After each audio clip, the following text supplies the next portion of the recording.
B'siyata d'shmaya, we're going to learn Shabbos Daf Kuf Chof Gimel. We're going to start 8 lines from the bottom of Daf Kuf Chof Beis Amud Beis.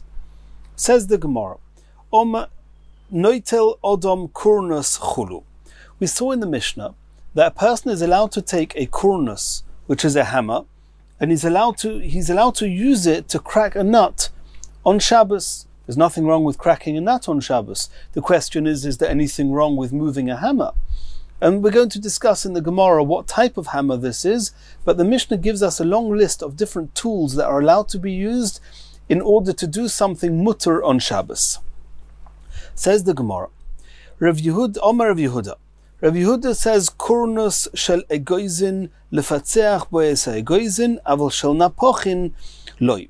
The Mishnah only allows using a hammer that's initially been designated to be used to crack nuts, but you're not allowed to use a hammer of a blacksmith. And we just have to introduce. In the halachas of muktzah, we're going to learn that there are different types of kelim.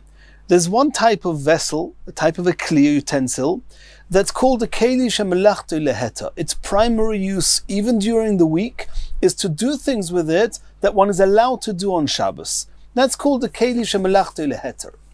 And then you've got those type of kelim which are called the keli shemelachto leisser, a type of kli which its main use during the week is to do with it an activity which is also to do with it on Shabbos.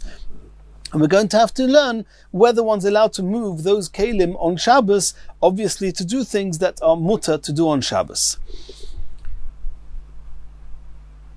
And then, besides for understanding what type of kli, and we're going to learn in the Gemara a third type of kli, a type of kli where even if it's used for things that are mutter, but because of its value, because of its weight, or whatever other reason, one designates a place for it, and a person sets in his mind that this utensil is going to stay there and is not to be moved at any expense, and that alone is reason to make something muktzah. You're not allowed to move it.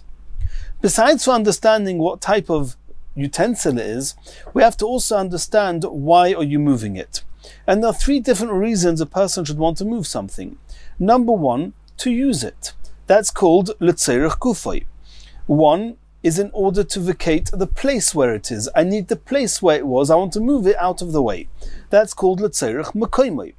And then you've got meichama l'tzeil, to move something from the sun to the shade. I'm moving it in order to protect it. Because if I leave it in the sun's going to ruin it. I want to move it to a place where it's going to be protected from the elements. Now the question is, in our Mishnah, we're using all sorts of different utensils, the kurnus, the karadoim, the megiro, the magrefa, the rachas, the malges, the kush, the karakor, etc. Are these kelim that are melachto leheter, or are they kelim shemelachto leisser? So the Gemara chooses to focus on the first one, the karadoim. Karadoim is a hammer. What hammer are we talking about? So Rav Yehuda says we're talking about a hammer that's originally only used to crack nuts. It's a keli shemelachto leheter. And the Mishnah is telling us that keli shemelachto leheter, you're allowed to use legufo, you're allowed to use it to crack nuts on Shabbos. Aval shel napochin, but if it's a keli that's used by a blacksmith, a hammer that's used during the week to do something that's also to do on Shabbos, that's called the keli shemelachto leisser.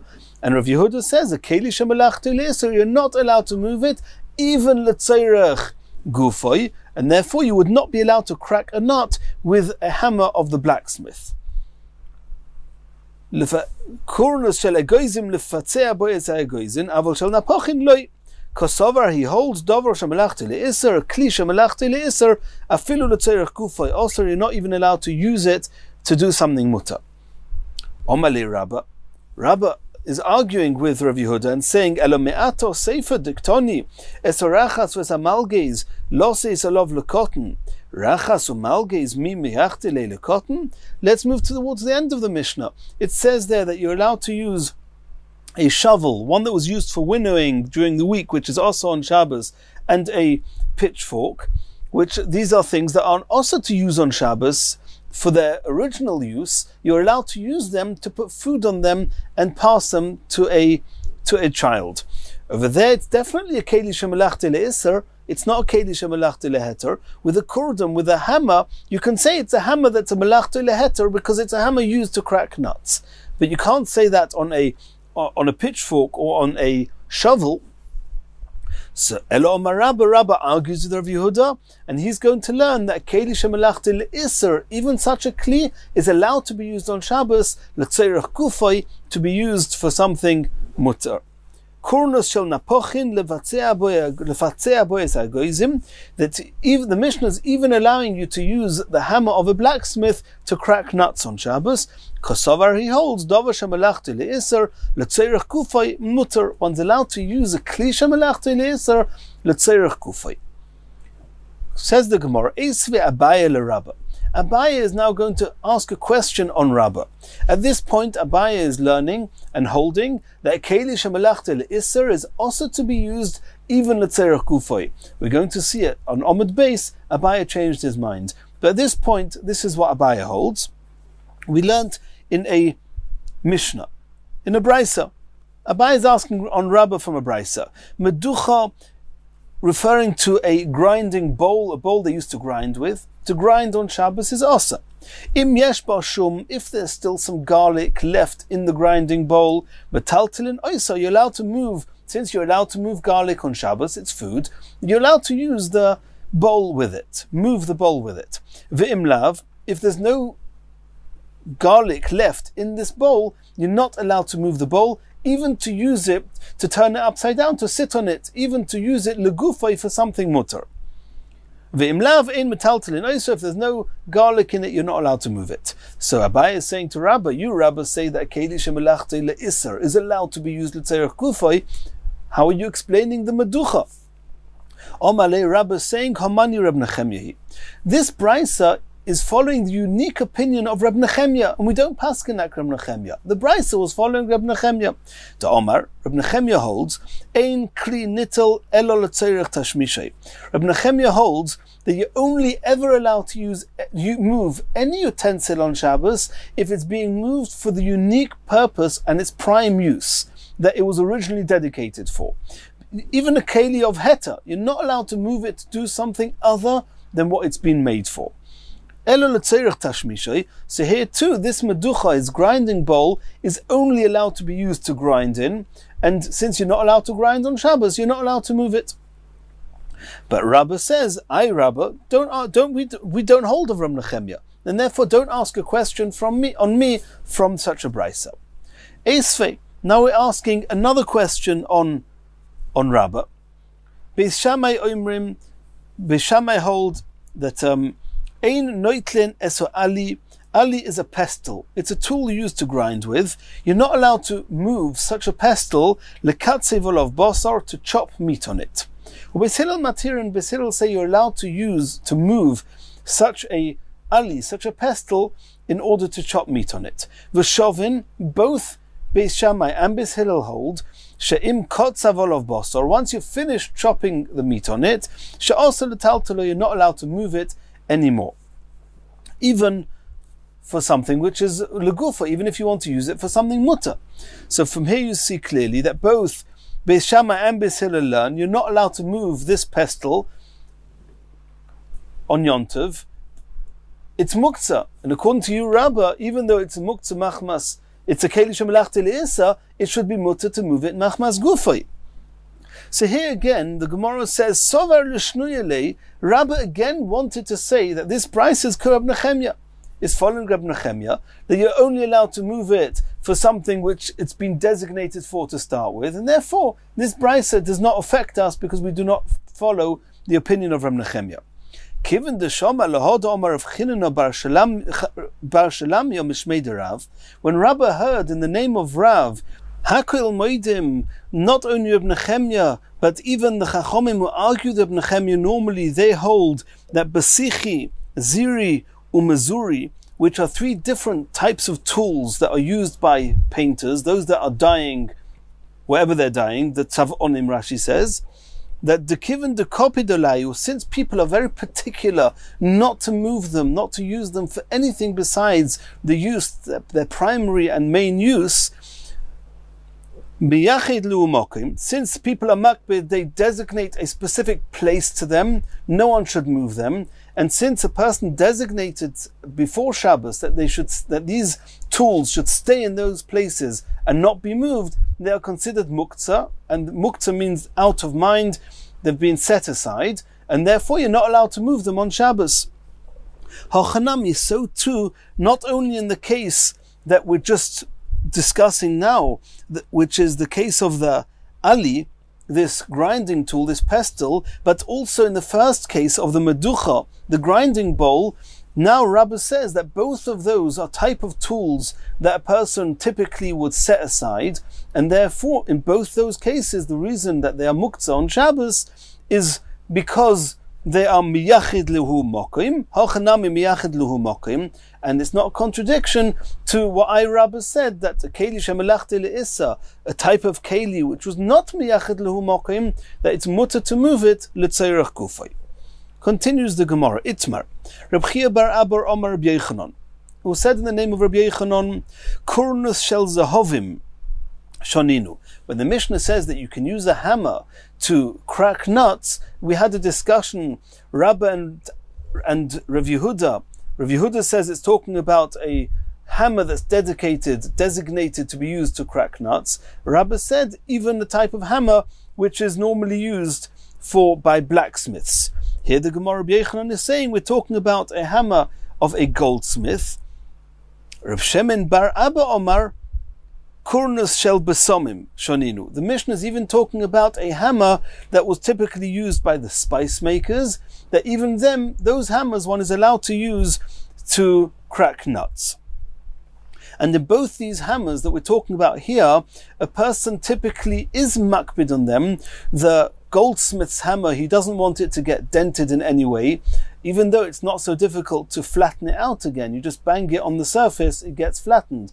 But anyway, a person tries not to dent them, therefore on a certain level they are set aside. And the kurnus of the besomim is even more set aside, because typically once this hammer gets used for other things besides for spices, it will often become unworthy, will not be able to be used anymore to bang spices with it, to crush the spices with it, and therefore a person is even more particular that it should not get used than the hammer of the goldsmith. And nonetheless, according to Reb Shimon bar Abba, you're even allowed to use a hammer, the kurnus shel besomim, in order to crack a nut on Shabbos. And the Gemara says, Man de Omar de besomim, the opinion that says that you're allowed to even use the hammer of the spice makers, kolshkein de zahavim, then even more so he's allowed to use the hammer of the goldsmith, because people are less particular about the hammer of the goldsmith than the hammer of the spice makers.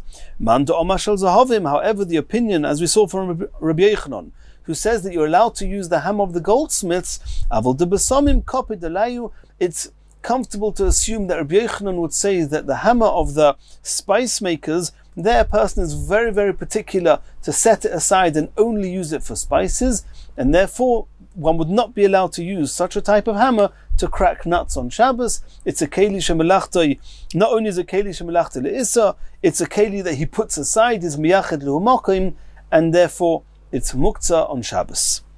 Continues the Gemara.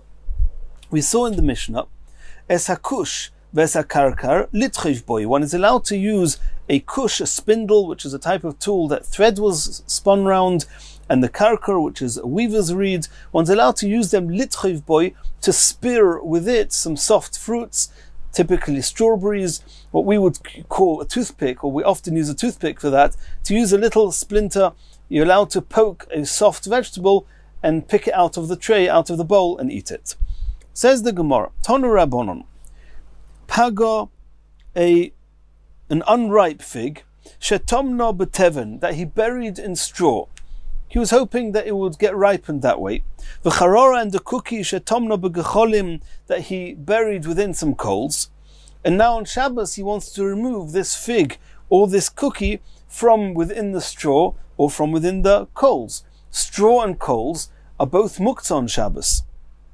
So the halach is, says the Brisa, im megula miktzasa, if the pago, if the unripe fig, or that fig, or the cookie was somewhat exposed, was protruding above the straw or above the coals, mutter etaltara, you're allowed to move them, you're allowed to take it. Just take what you want, take the charora, take the paga, and the fact that the straw is going to fall onto the side, or the coals are going to fall on its side, that happens on its own, and it's okay.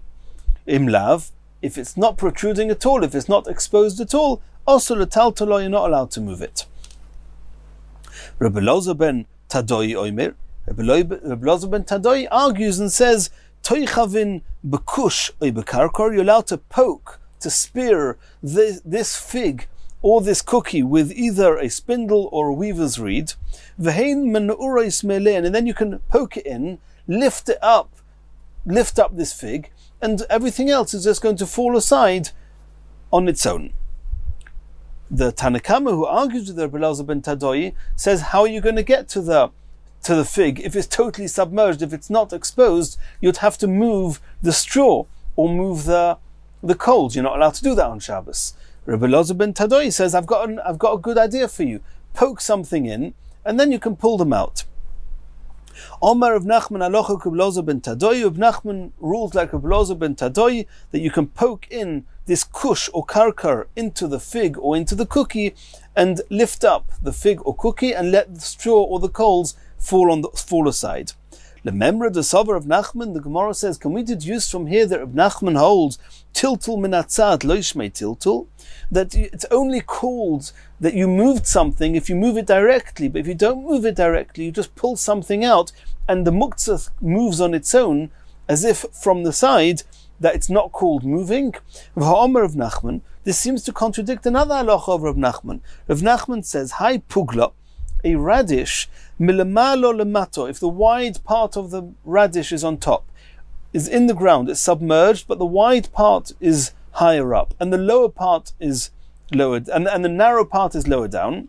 Shori, then one's allowed to pull up this radish on Shabbos, because you will not be making a hole, and you will not be moving any earth aside, because the wide part has the radish in at the top, and then you're just pulling up, the narrow part will just follow.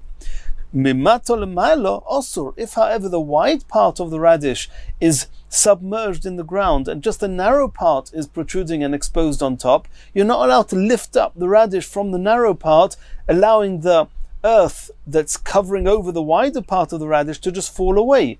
Why not? Why is it different to what we saw before about that Rav Nachman rules like Rabbi Elazar ben Tadoi, who says that you're allowed to poke in a spindle or weaver's reed into the cookie or into the fig, lift it up and allow the straw or the coals to fall aside? Why is that different to here? How can Rav Nachman there say the halacha is like Rabbi Elazar ben Tadoi, and here say that you're not allowed to lift up a radish if the wide part is submerged in the ground? Says the Gemara, the truth is Rav Nachman changed his mind from this last halacha, and this limitation, this that Rav Nachman said you're not allowed to lift up the radish if the wider part is lower down, he changed his mind and he stuck with what he's ruled before, like Rabbi Elazar ben Tadoi, that tiltul minatzad is not called tiltul. Continues the Gemara. Machat shel yad, a hand needle, Litoil ba v'chulu. We saw in the Mishnah, even though a needle is used to sew, you're not allowed to sew on Shabbos, but you're allowed to take this hand needle, litoil boyes hakoitz, in order to remove a splinter from a person's flesh. Says the Gemara, Sholach le Rava berei de Rabba Rav Yosef. Rava, the son of Rabba, asked the following to Rav Yosef: Yilamdeinu Rabbeinu, our Rebbe, teach us, Machat shenitil charora oy uktzah. If you had a needle, and we know that every typical needle has a point at one end and an eye where the thread is threaded to, a hole where the thread is threaded to at the other side of the needle. If you have a needle that either the eye or the point has been removed, mahu, what's the halacha? Is it muktzah? Is it not muktzah? Omale, Rav Yosef answered back to Rava, Tinisua. Look at our Mishnah we just learned. Machat shel yad, if you have a hand needle, litil boyes hakoitz, you're allowed to use it on Shabbos in order to remove a splinter. So you see that the very fact that you can use a splinter is called a normal, it's called a use for a needle, even though eye may have been removed. Does it bother the splinter that you're taking out that there's no eye at the top of the needle? You see clearly that if the eye is missing from a needle, nonetheless one is allowed to move such a needle on Shabbos. And the Gemara doesn't tell us what happens if the point is missing. If the point has been removed from the needle, there we do not have a proof that it's still called a kli or not, and it's discussed in the poskim. Says the Gemara Eisvei, we're going to ask a question on Rav Yosef from a brisa. The brisa says, Machat, it's not a brisa, it's a Mishnah. From a Mishnah, Machat shenitel charora oy ukza tahira. We know that kalim, besides for kalim having halachas of Shabbos, are they muktzah, are they not muktzah? What type of kalim are you allowed to or not allowed to move on Shabbos? There's another area of halacha that are to do with kalim, and that is tumah. A kli is susceptible to become tomei. Something that's not a kli cannot become tomei. So the Mishnah says in kalim that a needle is called a kli. It's used to sew. If the head or the eye of a needle has been removed, then it's tahira. It loses its status of a kli. So how could you, Rav Yosef, answer to Rava and say that even a needle that does not have an eye is still considered a kli, is considered a utensil, and you're allowed to move it on Shabbos? If you need it to pull out a splinter, the Mishnah says explicitly that it loses its title of a kli. Omar Abaya. Abaya answered, Tuma Ashabbos Koramisa, you're asking contradiction between the halachas of muktzah and the halachas of what's called a utensil that's susceptible to becoming tuma. Tuma, regarding the halachas of tuma, kli maisa ba'inon. I need a fashioned utensil, a fashioned vessel. I need something that's whole. Over here, that a typical needle has an eye. You cannot sew if there's no eye in the needle. The eye's been removed, all the points been removed. It's no longer called a kli maisa. Le'inyan Shabbos. However, regarding Shabbos, who cares about kli maisa? As long as I can use it as long as it's fit to be used, it's called a kli. Le'inyan Shabbos midi dechazi ba'inon. I need something that's fit to be used. Since this needle can be used to remove a splinter even though it does not have its eye anymore, therefore on Shabbos you're allowed to use it. Omar Rava. Rava actually argued with Abaya and said, Manda kamoisiv, shapir kamoisiv. No, the one who asked a question from that Mishnah onto what Rav Yosef said, saying, how can you, Rav Yosef, say that a needle that does not have an eye is called a kli? Proof is from our Mishnah, you can use it to remove a splinter. And you asked a question, it contradicts the Mishnah in Kalim that says that a needle without an eye or without a point is no longer called a kli. That's a very good question. And Rava does not agree with what Abaya said, that you cannot compare Shabbos to Tumah. Middle le'inyan Tumah lav monahu, le'inyan Shabbos nami lav monahu.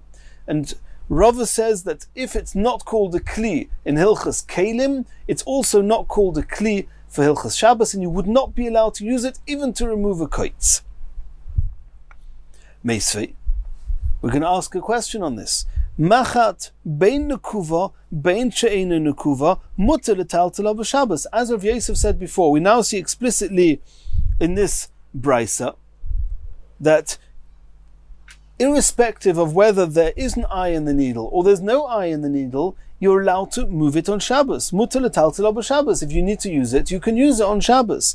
V'lo omru nekuva, the only place we find that having an eye is a determining factor of whether the needle is called a kli, is elo le'inyan tumah bilvad, is only regarding its susceptibility to become tomei. So you see explicitly in the brisa, like what Abaya answered, that there's a difference between muktzah and kalim, not like Rava suggested. Tirgama Abaya libed Rava. Now Abaya says, I'll tell you what Rava's going to answer to this question. Abaya himself, he had no issue with it. Abaya said that you cannot compare Shabbos to Tumah like we saw in this brisa. It was Rava that asked on Abaya. Abaya said, I'll tell you what Rava can answer. Tirgama Abaya libed Rava begulme oskinon. We're talking about an unfinished needle. An unfinished needle, then in Hilchas Shabbos, it's not muktzah. In Hilchos Kelim, it's not yet a finished kli. Since it's not a finished kli, in Hilchos Kelim we have a halacha, it has to be a gemara kli. And therefore it's not susceptible to become tomei yet. However, it is called a kli for even though it does not yet have an eye in it, for Hilchos Muktzah, it's called a kli. Because it could be that you're going to choose never to put an eye in it, and you're going to choose to dedicate it for a type of needle that's going to be used primarily for removing splinters from people's fingers or people's flesh. So in Hilchos Shabbos, it's considered a kli. In Hilchos Kelim, it may be that it's going to remain a kli if you choose not to put an eye in it. And you could choose that, but since you have not yet decided, it's not going to be mekabel tumah. Zimnim demimlech aleyu.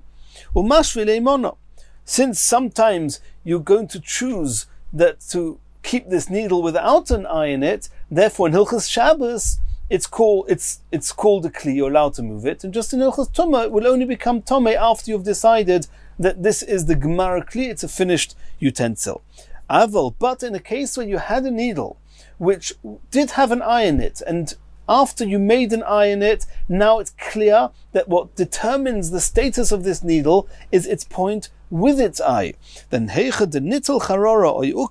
once you have a needle that is already been decided that it is a needle for sewing with, then if either the eye or the point has been removed, then Odom Zorko Lebein Grutois, a person typically discards it to the metal scraps, and therefore not only in Hilchos Tumah is it not going to be tomei, as it loses its kli, but also for Hilchos Shabbos it can no longer be used, and you're not allowed to use it even to remove a thorn, a splinter from a person's flesh.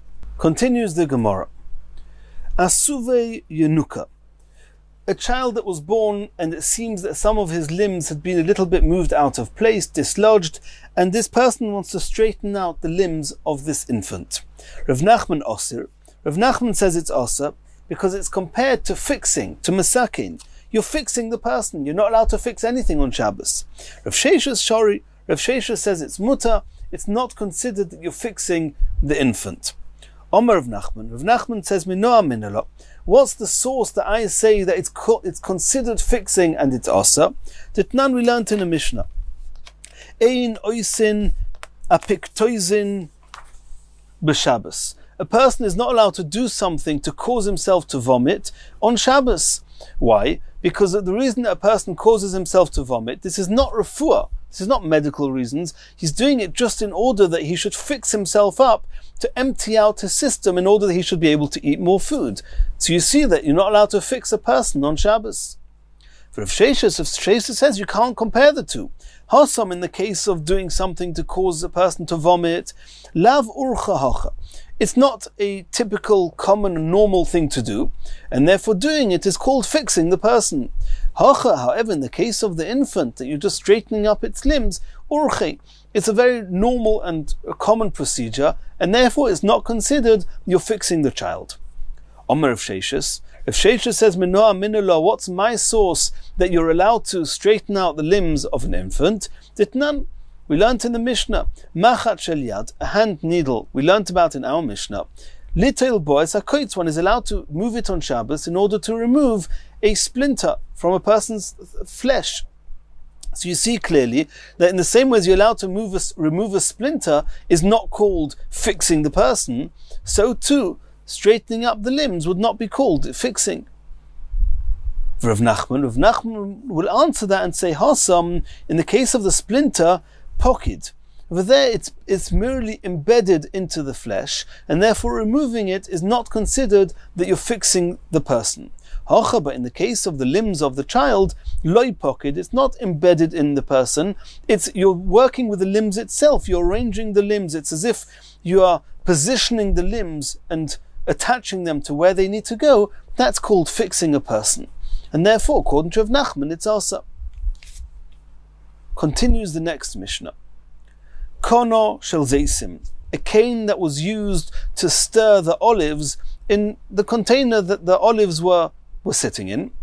Im yesh kesher b'roishoi, if it's a cane that has a knot, in these, very often on bamboo canes and other canes, we find there's knots inside the cane where the cane is a little bit wider at some point. So if somewhere towards the end of this cane there's a knot, then makabel tuma, then this cane is susceptible to be kabel tuma, because what it takes to become makabel tuma, it has to have a toich, it needs to be a receptacle.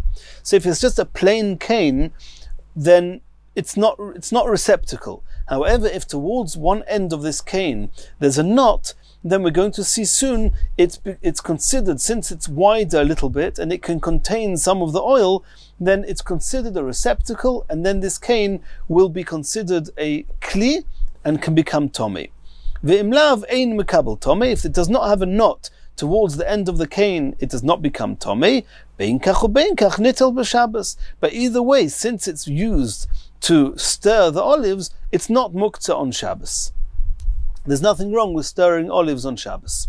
Says the Gemara, Amai, why do you say that this cane used to stir the olives, if there's a knot at the top of it, you say that it's mekabel tuma? Why?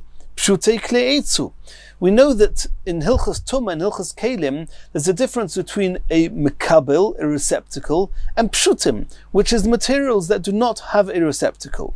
This cane is pshutei klei eitz. It seems we'll soon see otherwise, but the Gemara is assuming it does not have a receptacle. Pshutei klei eitz eino mekabelin tumah. Pshutei klei eitz, they do not become tomei. With metal, the halacha is a bit different, but as far as wood is concerned, if it's pshutim, if it does not have a receptacle, it does not become tomei. My tama, why? Dumi de sak.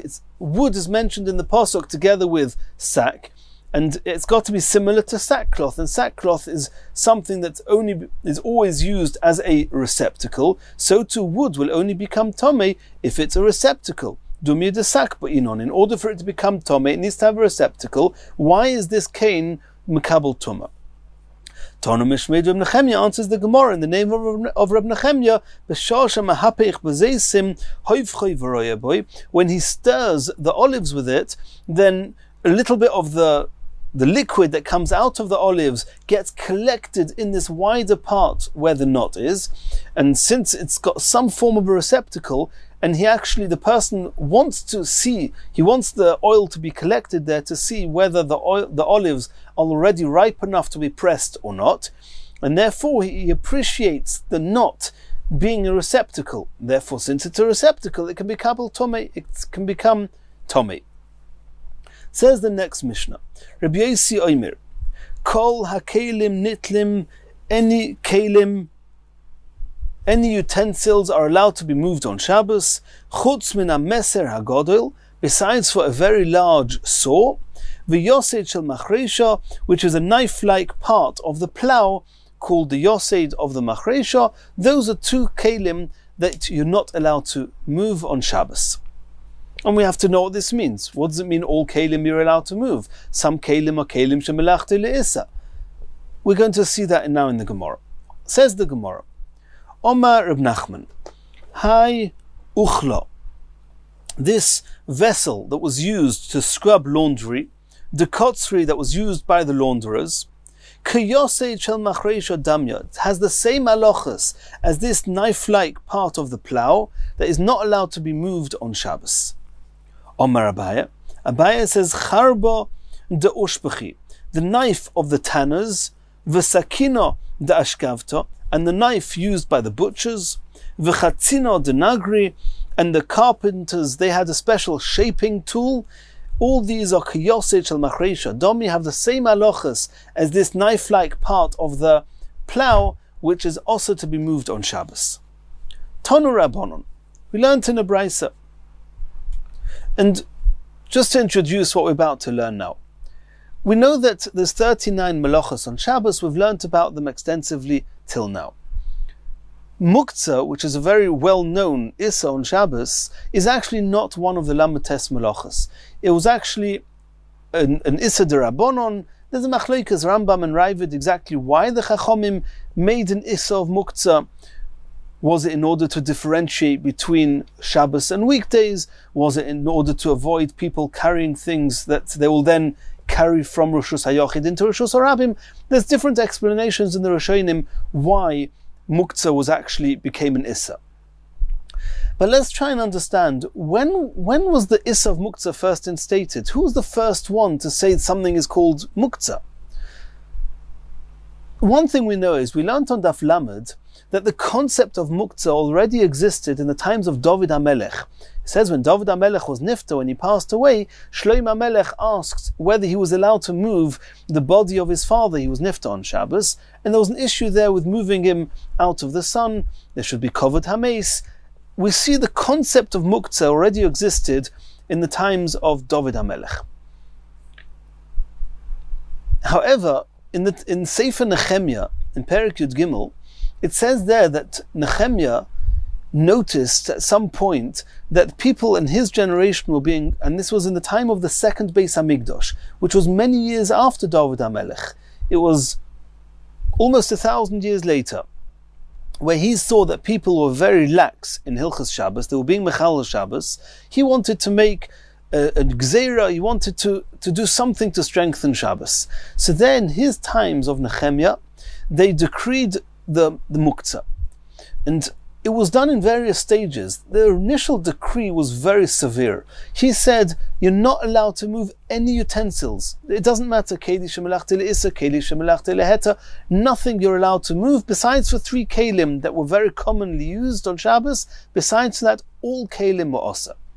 As time moved on, at 4 stages, when they realized that people were taking Shabbos more seriously, as people were taking Shabbos more seriously, they lessened the decree of Muktzah, until slowly less and less things became Muktzah, and until we have the halachas of Muktzah that we're left with today. Let's see this in the Brisa.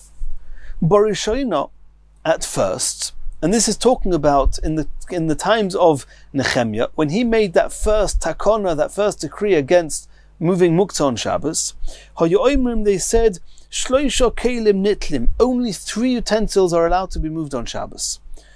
Nitlim b'Shabbos, and they are Miktzoya shel dveila, a knife used to cut a cake of dried figs, V'zuamo listrin shel kadera, and the ladle used for skimming the foam off the top of a pot, V'sakin ktano shel gabe shulchan, and a typical table knife used to cut the food they would eat at the table. And then, hetiru, as people took Shabbos more seriously, some of those kelim became mutter. V'chazor v'hetiru, and at a later point again, even more kelim became mutter. V'hetiru, and then v'chazor v'hetiru, and again they made it even more lenient, the 3rd time, ad till the end, she'omru kol kelim nitlin, this seems to be a 4th time right at the end, kol kelim nitlin b'Shabbos, you're allowed to move any kelim on Shabbos, chutz min ha-meser agodel v'yoseh shel machresha, which is our Mishnah. Besides for the big saw and the knife-like part of the plow, those remain muktzah even till today. So asks the Gemara, my hetiru, v'chazru v'hetiru, v'chazru v'hetiru. What are these 3 stages of heta? What became mutter at every stage? And this is going to be machlokes Abaya and Rava. Abaya, Omar Abaya. Hetiru, the first heta was davar shemelachto leheter, a kli that's normally used, its primary use is to do something that's mutter on Shabbos. L'tzeirach gufay, that they said you're only allowed to use it if you want to use it itself, not if you want to vacate its place in order to be able to put something else there, and even more so not in order to protect it, taking it away from the sun, moving into the shade. No. The first heter was, it's got to be keli shemelachti leheter, and it was only mutter l'tzeirach gufay. The chazru v'hetiru. What was the second heter? The davar shemelachti leheter l'tzeirach makoymoi. They said that kli shemelachti leheter, you're allowed to move it, even l'tzeirach makoymoi, if you just need the place where it was sitting before, and even though you don't need to use the actual kli. V'chazur v'hetiru. What was the 3rd heter? Davar shemelachti le'issa l'tzeirach gufay in l'tzeirach makoymoi loy. A kli that's melachti le'issa, a kli that its main use is to do something that's also on Shabbos, you're allowed to move it, but only if you actually want to use it to do something mutter with the kli. But if you just want to move it in order to use the place, that's also. V'adayin, at that point, it was still also, b'yodei achas in, b'shtei yodov loy, only a type of kli that you can use with one hand. A kli that you use with two hands, that remained muktzah. Ad she'omru, till the end they said, kol ha-kelim nitlim b'Shabbos, all the kelim are allowed to be moved on Shabbos, afilu b'shtei yodayim, even if you need two hands to move them. Omar le Rava, that was the opinion of Abaya. According to Abaya, the end of the day, what stays is that a keli shemelachtai le'isar is mutter to be used le'tzerech kufay. Keli shemelachtai le'isar is not allowed to be used le'tzerech makoymoi. Kli shemelachtai le'heter is mutter le'tzerech kufay and le'tzerech makoymoi. And here Rashi adds that Abaya here changed his mind from what he said before. At the top of Kuf Chav Gimel Amud Aleph, Abaya argued with Rabbah and said that Kli shemelachtai le'isa is not allowed to be used le'tzerech kufay. Here we see that Abaya changed his mind. Omar le Rava, Rava is now questioning Abaya. Mechte heteru katoni. That first stage, that first heter, what did they allow? They allowed if you need to use the kli. So once they allowed you to move it because you need it, mali tzerech kufay, mali letzerech makoymoi. What's the difference if you use it, if you need it letzerech kufay, or if you need it letzerech makoymoi? I need it. I need to move this. I need to move this item, this vessel, this kli. Ela Omar Rava. Rava argues with Abaya and explains as follows: Heteroi, the first stage of heter, was davar shemelachti leheter, a kli shemelachti leheter, bein letzerech kufay, bein letzerech makoymoi. It was allowed to be used irrespective of whether it's allowed to be moved, irrespective of whether you're moving it because you want to use it or you're moving it because you want to move it away from the place it is to use that place for something else. That was the first heter. It means what Abaya said was heter number 1 and heter number 2. Rava includes them both in heter number 1. The Chazru v'Teirui, heter stage 2 according to Rava, mechamol atzeil, a keli shemelachti leheter, you're allowed to move it on Shabbos even if you don't need its place and you don't want to use it, you just want to take it away from the sun and put it to the shade to protect it, is also mutter. The Chazru v'Teirui, heter number 3, davar shemelachti le'iser letzerech kufay letzerech makoymoi in, mechamol atzeil loy. The third stage of the heter, according to Rava, was a keli shemelachtai le'iser. They allowed to move it, also letzerech kufay, also letzerech makoymoi, but not in order to protect the kli itself, the kli shemelachtai le'iser, by removing it from the sun to the shade. Letzerech kufay makoymoi in, mechamol atzeil loy. V'adayin ba'odom echod in, that those kelim that were mutter to be moved is only if one person is needed to move it, oy in b'shnei b'nei odom. However, if it takes two people to move it, loy, in that case, you're not allowed to move them. Ad she'omru, until the last stage where they were matir, whatever they were going to be matir, kol ha-kelim nitlim b'Shabbos, all kelim are allowed to be moved. That means even if it's a kli that you need two people for, afilu b'shnei b'nei odom. Even if two people need to carry it, it's mutter on Shabbos. Says the Gemara, Eisve Abaya. Abaya is now going to ask a question on Rava. We saw before meducha, which is this bowl that was used to grind in, which is a kli shemelachti le'isa. And we saw there, im yesh bo shum, if there's still some garlic in it, then metaltelinoiso, then since you're allowed to move the garlic, you can move the bowl with the garlic. Ve'im lav, if there's no garlic in it, ein metaltelinoiso, you're not allowed to move it at all. Even though you want to move it, you want this to turn up this bowl upside down to sit on it. It's a kli shemelachti le'isa. You want to use it letzerech kufay, letzerech makoymoi. So Abaya says, according to Abaya, it makes sense. Abaya says that the tzerech gufay is mutter, the tzerech makoymoi is asur, and that's what it means, ein metaltelin isa. But you Rava that say that even the kli shemelachti le'isa is mutter, the tzerech gufay and the tzerech makoymoi, so what does it mean, ein metaltelin isa? Why are you not allowed to move it if you need to move it? Says the Gemara, Hochab ma'askinan mechama letzel. We'll explain that Bryce is talking about moving it out of the sun into the shade, and indeed that's asa, even according to Rava. Esve, another question on Rava. V'shovin, we saw before that Beis Hillel and Beis Shammai both agree she'im kotzav olov, that if you chopped some meat on that tool that was used for grinding, on the pestle, that they both agree that after that you're not allowed to move it anymore. Also letaltaloi. Why? It's a klisha melachti le'isa. According to you, Rava, why should it be asked to move it? Even the tzerich gufay, even the tzerich mekoymay, it's mutter. Says the Gemara, Hochanami mechama lotzel. Here too, when the Brisa says you're not allowed to move it, it means you're not allowed to move it out of the sun into a shady place. But if you need to use it for something mutter, or you need its place, according to Rava, you'll be allowed to move it. Continues the Gemara. Omer Reb Chanina, B'yemei Nechemya ben Chachalya nishnis mishnazu. The Brisa we saw that Barishono, that at first all kalim were also besides for 3 kalim, that was said in the time of Nechemya ben Chachalya. Tichsiv, it says in the Pasuk, it's the last parak in Nechemya, Bayomim Ohema, those days, says Nechemya, Ra'isi b'Yehuda, I saw in a place of Yehuda, Doirchim Gitois b'Shabbos, they were pressing the wine vats on Shabbos, Umaviin Harimois, and they were carrying the heaps. He saw they were very lax on Shabbos. Because of that, Nechemya, in the time of Nechemya, they made this gezerah, all kalim are also besides those kalim, and then with the passage of time, as people took Shabbos more seriously, they allowed themselves to become more lenient until we have the halachas of muktzah that we have today. And in the next Gemara, in the next shir, we're going to continue from here.